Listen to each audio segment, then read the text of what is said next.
Topic is total internal reflection, और ये सबसे इंपॉर्टेंट टॉपिक है तुम्हारे चैप्टर नंबर 1 का। सबसे ज़्यादा पूछता है आपसे टोटल इंटरनल रिफ्लेक्शन TIR, उसके बाद बोहर मॉडल पूछे आते हैं आपसे। तो ये दोनों चीज़ ध्यान से पढ़ना आप लोग, ठीक है। तो देखिए टोटल इंटरनल रिफ्लेक्शन यानी कि ये क्या होता है पहले समझ लो, उसके बाद फिर मैं आगे बता दूंगा आपको, है ना।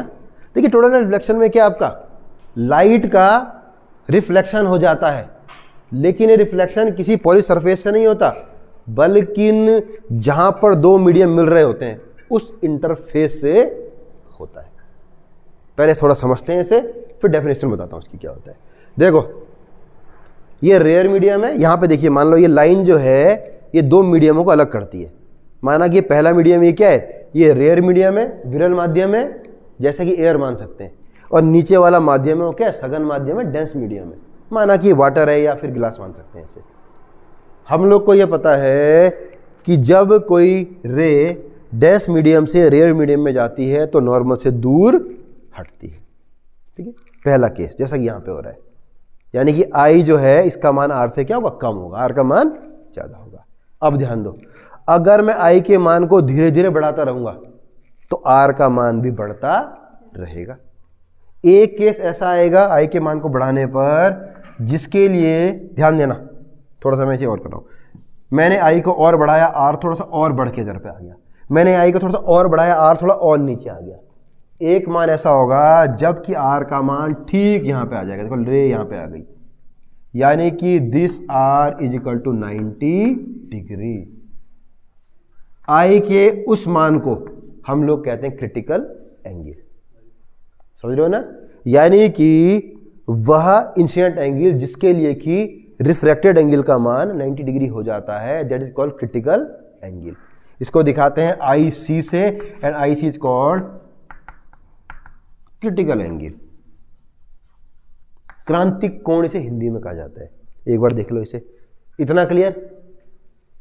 अगर इस कंडीशन के बाद ध्यान देना, क्रिटिकल एंगल आ गया, अगर मैं इसे और बढ़ाऊंगा, देखो यहां तक तो पहुंच गया, अब कहां जाएगा, वापिस।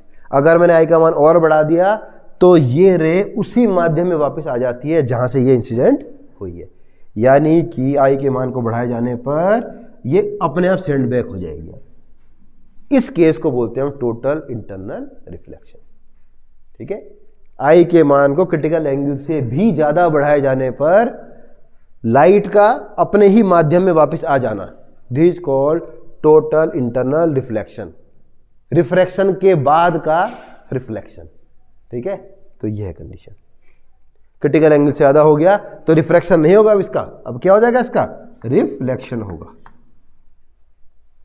डेंस मीडियम से आई थी, डेंस मीडियम में वापस चली गई। देखिए तो इसे कहेंगे, लिख दो यहां पे TIR, ठीक है। क्या आ जाएगा, TIR is the reflection of light into denser medium. देखो reflection of light into denser medium from the interface of denser medium and rare medium. Light का डेंस मीडियम में ही वापस चले जाना, कहां से टकराकर, उस इंटरफेस से जो कि दोनों माध्यमों को अलग करती है। इस घटना को हम लोग कहते हैं टोटल इंटरनल रिफ्लेक्शन, पूर्ण आंतरिक परावर्तन। मिटा दूं। अब देखो इसके लिए कंडीशन क्या हुई, कई बार पूछता है आपसे, what is the two condition of पूर्ण आंतरिक परावर्तन या टोटल इंटरनल रिफ्लेक्शन की दो कंडीशन बताइए। तो कंडीशन नंबर 1 है incident angle I is greater than critical angle, या तभी होगा जबकि इंसिडेंट एंगल का मान, आपतन कोण का मान क्रिटिकल एंगल से क्या होगा, अधिक होगा।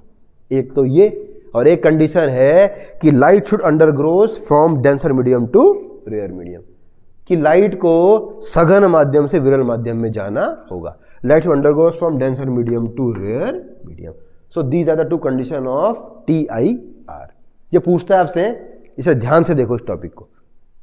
ये दोनों चीज क्लियर, इज अ कंडीशन। अब थोड़ा सा मैथमेटिक्स लगा ले। ध्यान रखना क्रांतिक कोण में, क्रिटिकल एंगल में, क्रिटिकल एंगल 90 डिग्री का कोण नहीं है। कुछ लोग गलती से R को लिख देते हैं। क्रिटिकल एंगल आपतन कोण है, ना कि अपवर्तन कोण। आगे बढ़ूं, चलो देखो थोड़ा सा डेरिवेशन करते हैं, छोटा सा इसमें एक डेरिवेशन है इसमें, देखिए। For critical angle, critical angle के लिए by Snell law. Snell law से क्या हो जाएगा, we know that sine i upon sine r बराबर mu two upon mu one. यहां पे लिख रहा हूं छोटा सा, let this is mu one and this is mu two. Denser medium का म्यू वन है और जबकि रेयर मीडियम का म्यू टू। जहां से रे आती है, रे डेंसर से आ रही है तो म्यू वन हो जाएगा, जहां पर जाएगी वो म्यू टू हो जाता है। तो मैंने लिख दिया वहां पे, देखिए ये क्लियर। लिखो फॉर क्रिटिकल एंगल,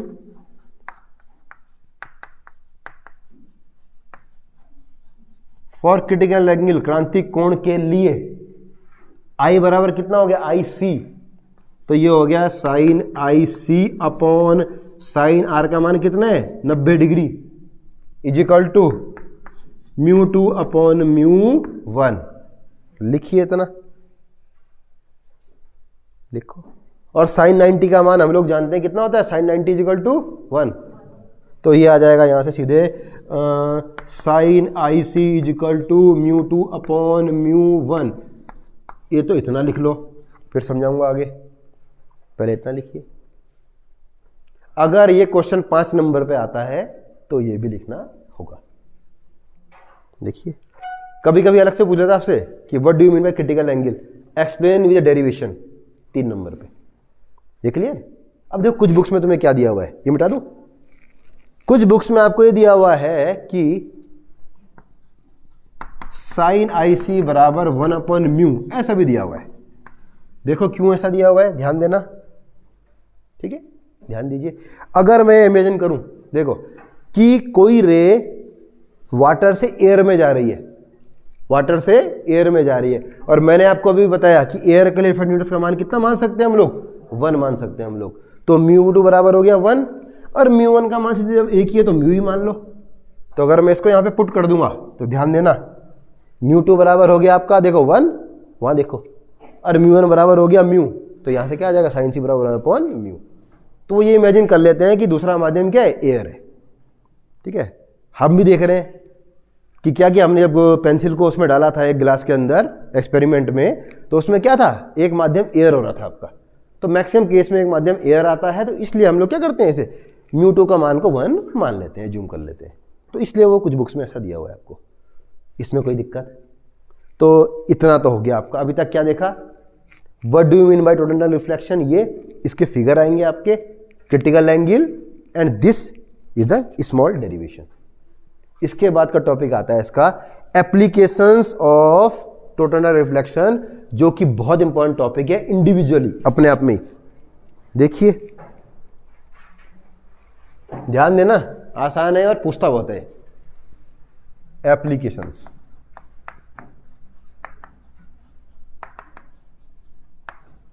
यानी कि पूर्ण आंतरिक परावर्तन के अनुप्रयोग। पहला लिखो ब्रिलियंस ऑफ डायमंड,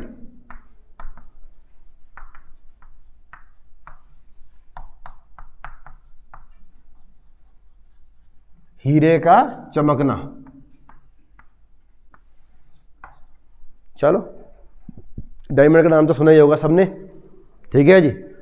डायमंड में क्या प्रॉपर्टी होती है, क्यों डायमंड इतना महंगा है, क्यों डायमंड के सब मतलब कि विशेष वाले फैन होते हैं, खासतौर में गर्ल्स नहीं होती कि डायमंड डायमंड, क्यों चमकता है डायमंड, ठीक है जी। डायमंड की प्रॉपर्टी ये होती है कि वो अंधेरे में चमकता है। देखो उजाले में तो तुम्हारा कांच भी चमकता है, लेकिन अंधेरे के अंदर अगर मैं डायमंड को बाहर धूप में लेके जाऊंगा और अंदर लेके आ जाऊंगा अंधेरे पे, तो अंधेरे में डायमंड क्या होगा, चमकने लगता है आपका, तो वो रोशनी कर देगा पूरा, ठीक है। तो कई लोग बोलते हैं कि डायमंड, ठीक, एक चीज़ और बताता हूँ तुम्हें, इसके साथ डायमंड की प्रॉपर्टी और होती है, इस पृथ्वी पर सबसे मजबूत जो चीज़ होती है दैट इज डायमंड। सबसे मजबूत डायमंड होता है, कुछ भी काट सकता है डायमंड आपका। तो कई बार ऐसे बोलते हैं, अगर मैं तुम्हें माना एक कांच की अंगूठी दी, एक कांच का दिया मैं छोटा सा, और एक डायमंड का दिया, और जस्ट बोला कि पता करो कि कौन सा डायमंड है और कौन सा कांच है, कैसे बताओगे? उसको पकड़ के जमीन में पटक दो खींच के, है कि नहीं है? कांच तो फूट सकता है, डायमंड कहीं फूटेगा ही नहीं, क्योंकि डायमंड क्या है, सबसे मजबूत धातु है। हीरे को हीरा काटता है, सुना है? क्योंकि सबसे मजबूत हीरा ही है ना। तो देखिए, तो सिंपल प्रॉपर्टी, उसे पटक के देख लो एक बार। चलो देखो होता क्या है इसमें, ठीक है। मैं थोड़ा सा एक ऐसी शेप बना रहा हूं डायमंड की, जस्ट, हालांकि डायमंड में से बहुत ज्यादा कट होते हैं लगे हुए, डायमंड जो होता है यार, नेचुरल डायमंड जो होता है वो इतना चमकता नहीं है। डायमंड में हम लोग जब कट्स लगाएंगे खूब सारे तब वो चमकने लगता है। देखिए क्या होता है उसमें। डायमंड क्योंकि बहुत क्या है, डेंस है, मजबूत है, मैंने बताया ना स्ट्रांग है, तो क्यों है, क्योंकि डेंस है बहुत ज्यादा।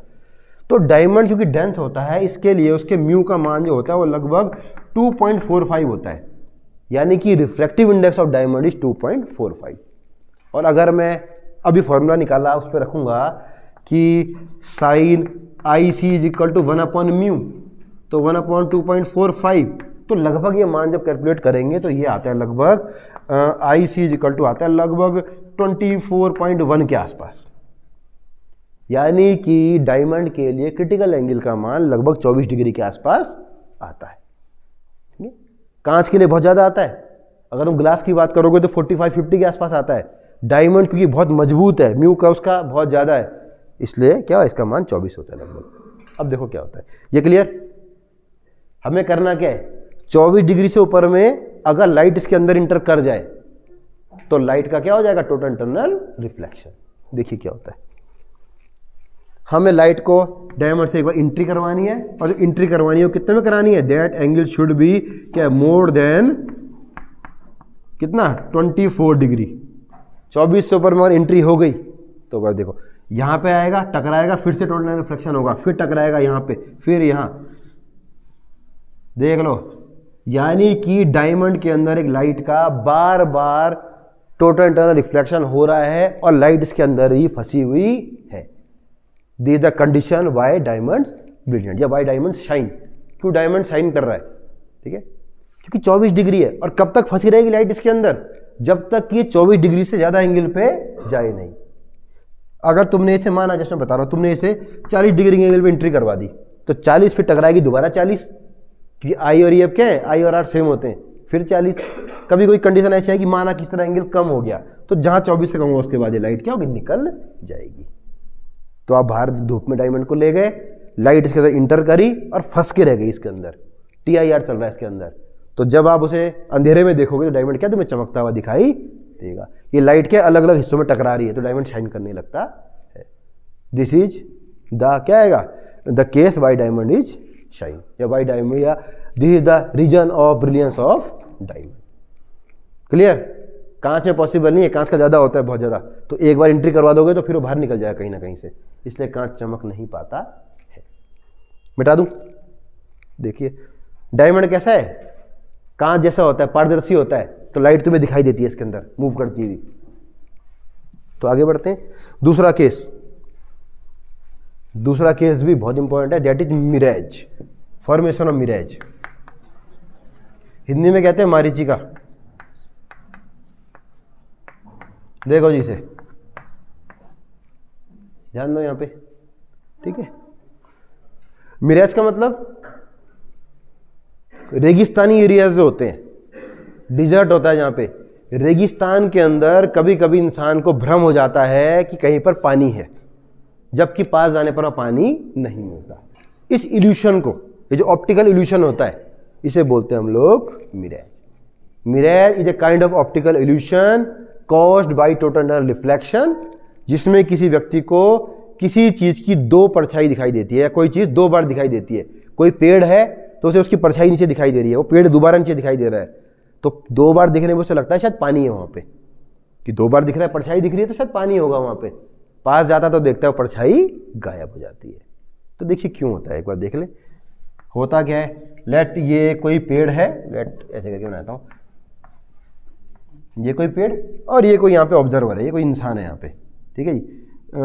This is late observer. मैं थोड़ा सा वैसे ही बना रहा हूँ, उतना अच्छा बना नहीं पाऊंगा। कोई इंसान, देखो डिजर्ट एरिया में क्या होता है, आपका रेगिस्तान में क्या होता है, गर्म होता है बहुत ज़्यादा। जब सूर्य पड़ता है तो गर्मी बहुत बढ़ जाती है, मिट्टी है वहाँ, बालू है वहाँ पे।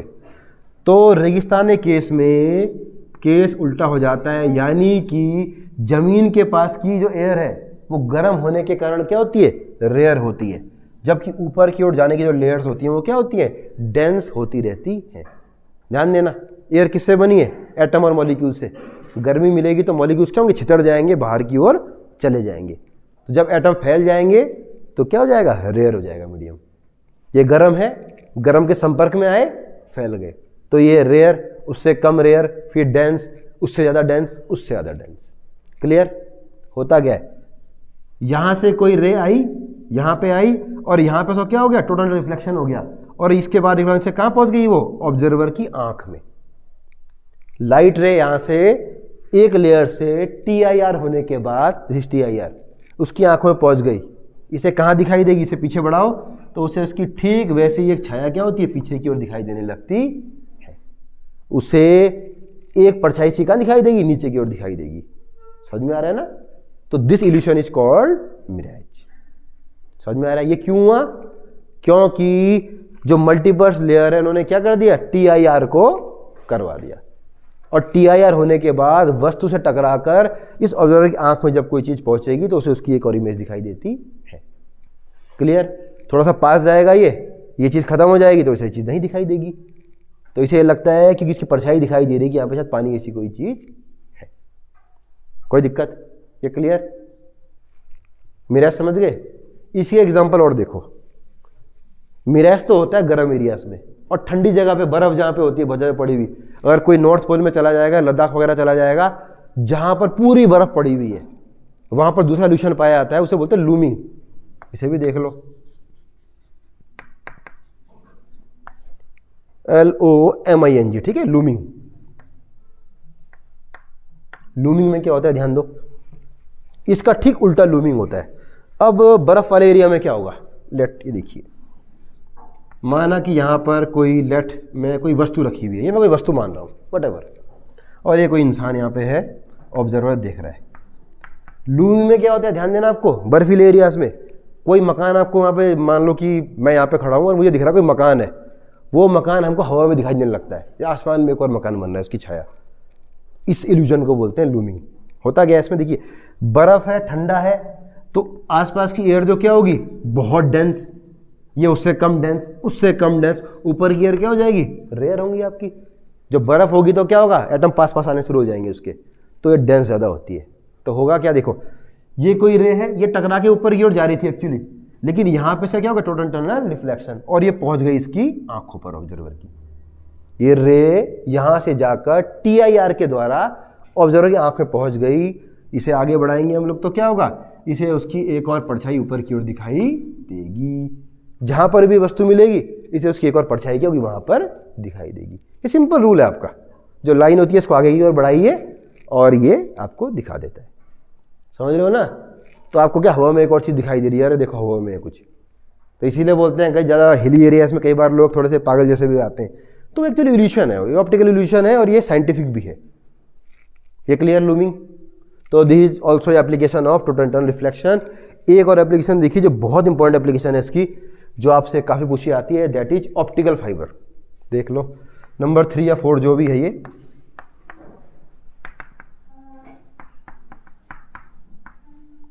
ये ध्यान रखना, एप्लीकेशन इसकी सेपरेट पूछता है कई बार आपसे पूछ देगा what do you mean by looming या what do you mean by mirage, explain this with TIR, तो पूरा एक्सप्लेन करना पड़ेगा आपको उसे। ऑप्टिकल फाइबर में आओ। ऑप्टिकल फाइबर में क्या होता है, देखो ऑप्टिकल फाइबर, चलो पहले मैं एक छोटी शेप बनाता हूं उसके बाद बताऊंगा, ठीक। देखिए सिग्नल भेजने के लिए क्या होता है, माना मुझे कोई सिग्नल को भेजना है, मुझे यहां से की सिग्नल को नैननगर तक भेजना है, तो हम लोग जो पहले यूज करते हैं दैट इज कॉपर वायर। देखो क्या है, कॉपर वायर है सारे के सारे लगे हुए यहाँ पे। कॉपर वायर के माध्यम से हम लोग किसी भी सिग्नल को एक जगह से दूसरी जगह तक भेज सकते हैं। ये पुरानी टेक्निक है आपकी। नई टेक्निक में इसको रिप्लेस कर दिया ऑप्टिकल फाइबर में। ऑप्टिकल फाइबर में क्या होता है, हम लोग लाइट के माध्यम से कि सिग्नल को भेजते हैं, ठीक है। इसमें क्या होता है, इलेक्ट्रॉन्स जा रहे हैं आपके, लाइट ये क्या इलेक्ट्रिसिटी के माध्यम से भेजा जा रहा है इसमें क्या होता है, लेकिन लॉस बहुत हो जाता है आपका। अगर मेरे को सिग्नल मुझे यहाँ से नयनगर भेजना है तो क्योंकि ये इलेक्ट्रॉन्स के माध्यम से आगे बढ़ रहा है तो इसमें लॉस होता है, रेजिस्टेंस होता है, लॉस हो जाता है आपका। ऑप्टिकल फाइबर में जो सिग्नल जाता है वो टोटल रिफ्लेक्शन के माध्यम से आगे जाता है, लॉस की संभावना बहुत कम होती है इसमें। तुम कभी देखना, तुमने कंप्यूटर के पीछे देखा है वो इंटरनेट की वायर जो होती है वो चमकती रहती है, ब्लिंक करती है, that is example of optical fibre. तो नेट की जितनी भी केबल्स हैं, आप क्या जियो का कनेक्शन होगा, किसी के अगर घर में होगा जियो कनेक्शन आ रहा है, एयरटेल फाइबर आ रहा है आपका, सब ऑप्टिकल फाइबर है उसमें। ऑप्टिकल फाइबर बहुत बारीक होता है आपका, ये कॉपर वायर तो बड़ी मोटी होती है, ऑप्टिकल फाइबर बिल्कुल जो छोटा वाला होता है बाल के बराबर होता है आपका, तो ऑप्टिकल फाइबर कुछ ऐसी शेप होती है, देखिए उसमें क्या होता है, बाल के बराबर शेप, उसको हम लोग बहुत अंदर से देख रहे हैं। बीच वाले हिस्से को बोलते हैं कोर, और बाहर वाला हिस्सा होता है क्लैडिंग।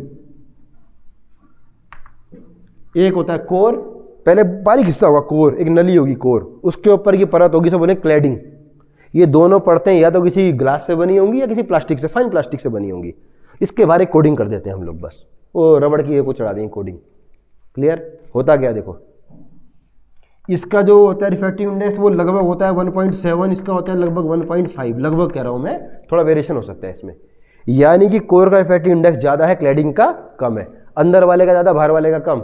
अंदर वाला मीडियम है डेंस, बाहर वाला मीडियम है रेयर। लाइट को सिर्फ तुम्हें एंट्री करवानी है एक बार। जैसी लाइट यहाँ पे सही एंगल से एंट्री करेगी, यहाँ पे इसका होता है total reflection from dense to rare, टकरा के यहाँ पे आई, दोबारा से TIR हुआ, टकरा के गई। इस प्रकार से लाइट कोर के अंदर मल्टीपल TIR के द्वारा आगे की ओर बढ़ती जाती है। समझ रहे हो क्या होगा इसमें? बस एंट्री हो गई एक बार तो लाइट क्या होगी, रिफ्लेक्शन हो रहा है इसका TIR वाला, और ये आगे की ओर बढ़ती जाती है। अच्छी बात यह है कि अगर तुमने यहाँ पे 100 सिग्नल भेजा है तो लगभग 99.9 के आसपास सिग्नल तुम्हें क्या होता है सेकेंड एंड पे मिल जाता है। इसमें लॉस नहीं होता कुछ भी। This is optical fibre. समझ में आ रहा है ना? इसमें क्या होता है, आपको माना मेरा साउंड है, मैं आपको जो बोल रहा हूँ इस सिग्नल को मुझे भेजना है, यहाँ पे एक लगा होगा मॉड्यूलेटर बोलते हैं उसे, मॉड्यूलेटर या कन्वर्टर बोल सकते हैं। वो साउंड को चेंज कर देगा लाइट में, ठीक है, और लाइट के बाद सिग्नल आगे गया, और जो भी सेकेंड हैंड होगा वहां पे लगा हुआ डीमॉड्यूलेटर,